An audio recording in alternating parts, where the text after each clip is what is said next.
Pero ¿quién es este matan? Cuando decimos matan, ¿nos estamos refiriendo a los paramilitares o a algún elemento fórico? No necesariamente.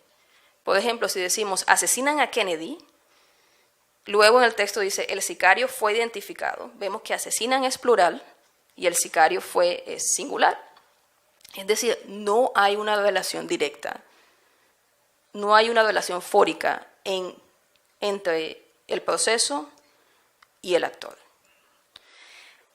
Esto es una opción que nos presta el español que no estaba mapeada en los sistemas de agencia. Este es el sistema de agencia del español. Tenemos voz, con alcance, sin alcance, efectiva, es decir, cuando hay un actor implicado, un tercero.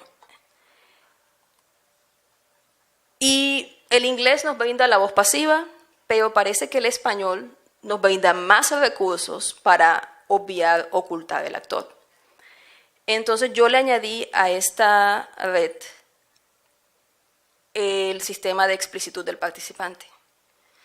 Entonces podemos tener un participante explícito con el que el medio es el agente, por ejemplo, los paras mataron o los mataron y ya nos hemos referido anteriormente a ellos, o podemos tener un participante implícito que se puede realizar de diferentes maneras. Por ejemplo, podemos decir, una nueva masacre de campesinos se cometió en Antioquia. O podemos decir, esta nueva masacre fue cometida con las mismas características. O podemos decir, cometen nueva masacre. O sea, tenemos más recursos en el español para evadir responsabilidad. Y aquí una afirmación sin evidencia. Tengo la impresión de que esta característica del español nos permite a nuestras sociedades evitar responsabilidad. Por eso vemos políticos rara vez tomando responsabilidad por lo que hacen, porque el idioma nos permite evadirla fácilmente. Pero esto no tengo evidencia para ello, habría que hacer el estudio. Entonces, si vemos todas las instancias de asesinar, las barras grises indican el porcentaje de participantes explícitos. No, las barras grises indican el porcentaje de participantes implícitos o indiferenciados, es decir, cuando no sabemos quién cometió. La barra roja es de la guerrilla, ahí vemos que la mayoría es explícito o diferenciado. Las barras azules vemos que la minoría es explícito o diferenciado. O sea, es decir, hay un esfuerzo por ocultar la responsabilidad. Y alguien pregunta, pero esto lo hacen a propósito. Yo no puedo meterme en la cabeza de los editores o los periodistas, pero hay un ejemplo que me llamó mucho la atención. Hubo una masacre el Día de las Velitas en Curumaní, Cesar. Y los medios colombianos, cuando hay noticias que suceden en otra región, utilizan la asociación de prensa Colprensa. Es decir, la noticia la redacta el Heraldo y se la envía a todos los periódicos que son socios de eso. La misma noticia es reproducida en El País de Cali. Hay una sola diferencia. En cada instancia en que se había mencionado a las autodefensas, a los paramilitares, fue reemplazada por hombres armados o grupo armado. Y ese me parece un ejemplo muy diciente. Bueno, vamos a ver a la configuración experiencial. Vamos a traer la cláusula como tal. Para hablar de matar, decimos, por ejemplo, los paras asesinaron al jefe del sindicato. Los paras es el agente o actor, asesinaron el proceso, y el jefe del sindicato es el medio o la meta. Vamos a hacer una serie de pruebas para ver qué tan nuclear es el participante, qué tan compenetrado está el participante con el proceso. Entonces, la primera prueba es hacer A. ¿Qué le hicieron al jefe del sindicato? Lo asesinaron. La segunda prueba es el crítico acusativo. ¿Qué le hicieron al jefe del sindicato? Lo asesinaron, no le. El lo es la meta o el medio. La otra prueba es el nominativo en voz receptiva o voz pasiva. el jefe del sindicato fue asesinado.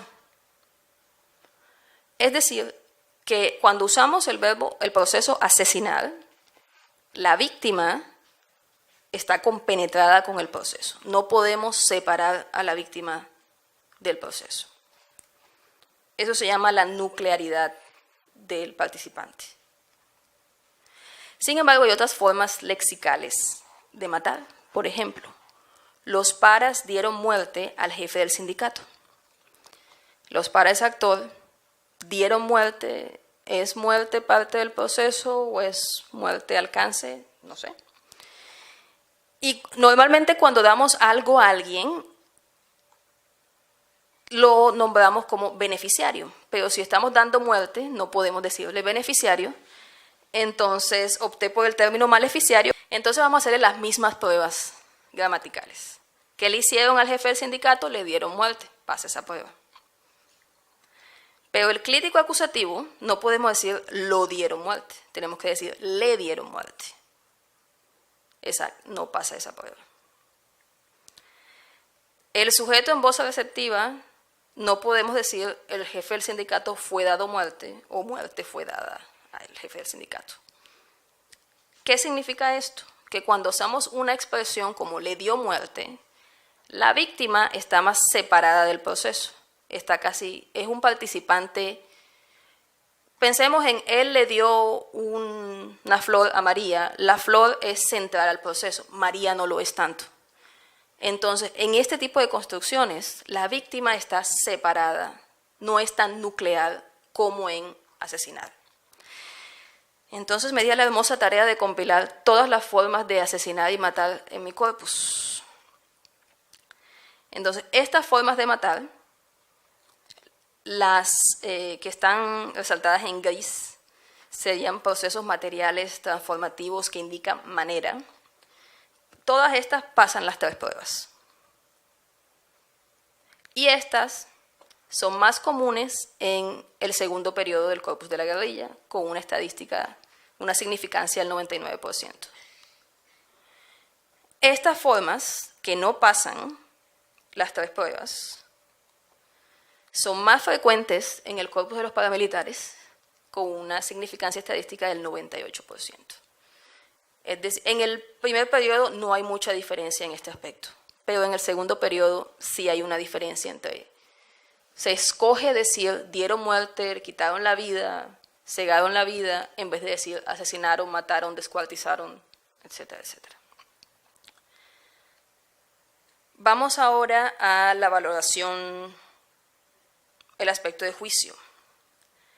Cuando es frecuente encontrar valoraciones de juicio en ambos grupos, podemos decir, por ejemplo, procedieron a asesinar a los presentes de manera brutal e indiscriminada. Compilé una lista de todas esas expresiones: brutal, indiscriminada, salvaje, barbarie, cruel, cruento, y estos son los resultados. Si estos son los juicios negativos en el P2, estos son los juicios negativos en el G2. Entonces, hasta este punto le he mostrado una serie de estadísticas y unas diferencias claras entre los dos corpus. Ahora quisiera que viéramos cómo funciona esto textualmente. Bueno, este es un análisis también de Hassan, que se llama armonía cohesiva, que consiste en identificar elementos que forman cadenas lexicales en los textos organizados por cláusula, y luego identificar si hay conexión entre dos o más cadenas, por lo menos en 2 instancias. Entonces, las cadenas más importantes en el primer texto, el de matan a 13 en Zambrano, son de los paramilitares, palabras, una cadena sobre movimiento, otra sobre violencia, otra sobre víctima y otra sobre la ubicación. Vemos que hay conexión en 2 casos, las 13 personas asesinadas y las personas ultimadas, o sea, la violencia y la víctima.